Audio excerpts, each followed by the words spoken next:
welcome the newlyweds, Mr. and Mrs. John Ross.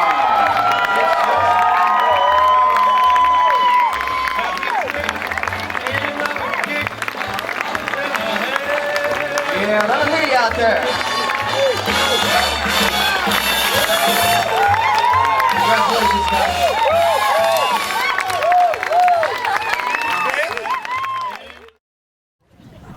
Normally, I would wing something like this, but I've been under a lot of stress the last couple of weeks.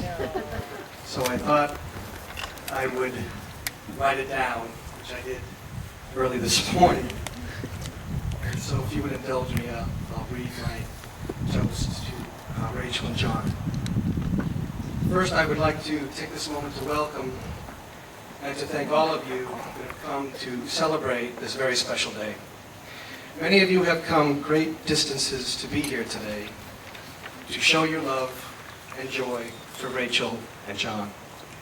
Just being here together with us and all of our families on the day of my daughter's wedding means more to me than mere words can express. With that said, I would like to be the first to officially welcome John and his entire family into our ever-expanding family.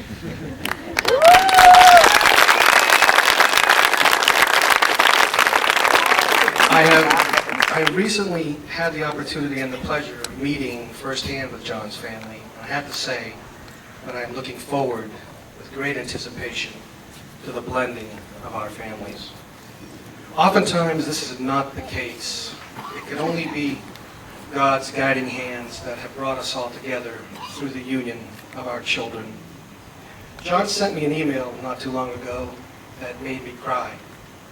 In it, he talked about his love for Rachel and about Rachel's love for her family and how much that meant to him and to his family. He also talked about his commitment to Rachel. These words were music to my ears and to my heart. John, it is my honor and my pleasure to call you son. For those of you who don't know how all this happened, here's a brief story. Back in March of last year, Rachel called me and said, "Daddy, guess what? I have found a new place to live, and I am moving in with 3 roommates."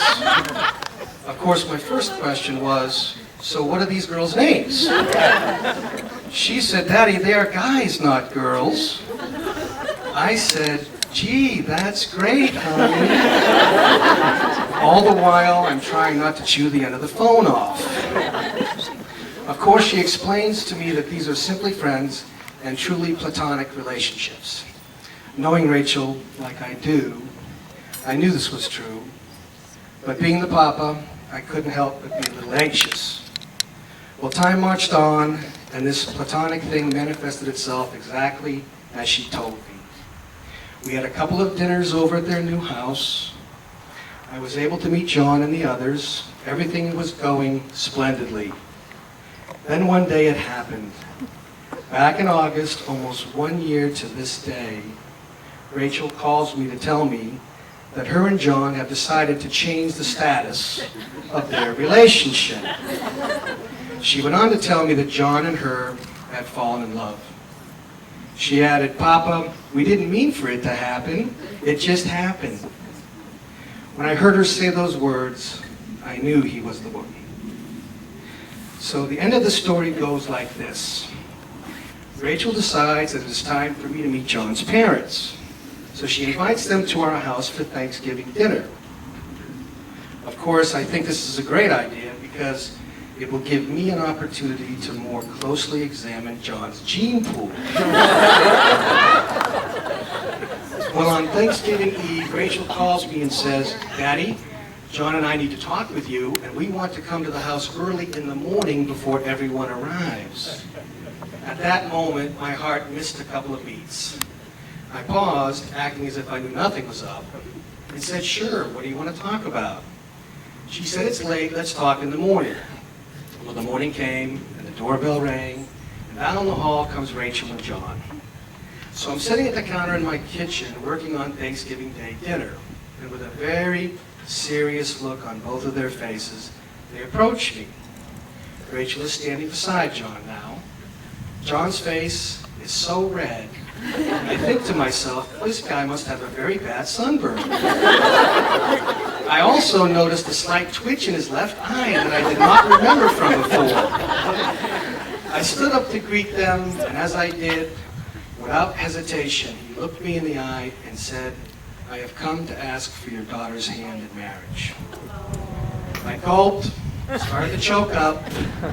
I turned my gaze towards Rachel, and when I saw the gleam in her eyes and that look on her face that I had never seen before, I turned to John and said a resounding yes.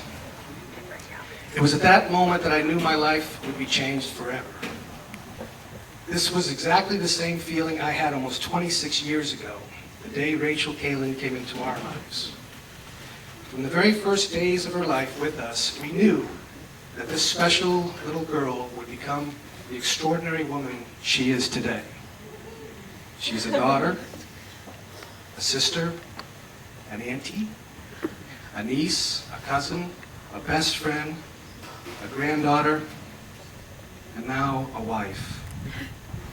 I have often asked myself, how can one person spread so much love and happiness? How could one young woman, barely 5'4" be so powerful, touch so many hearts, and change so many lives? The simple but profound answer is because when God made her, He gave her some very special gifts.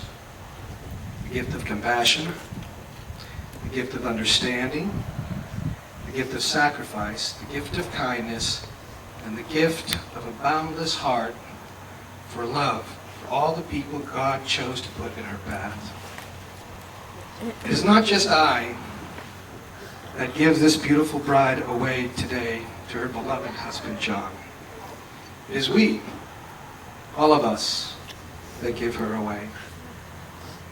We do so with a great confidence that you, John, will love and cherish her all the days of your lives. We ask for God's hands to guide you both through life's challenges as husband and wife, and you'll have many of them. May He bless you richly and abundantly, and we ask His blessing for this marriage today and forever. I love you both.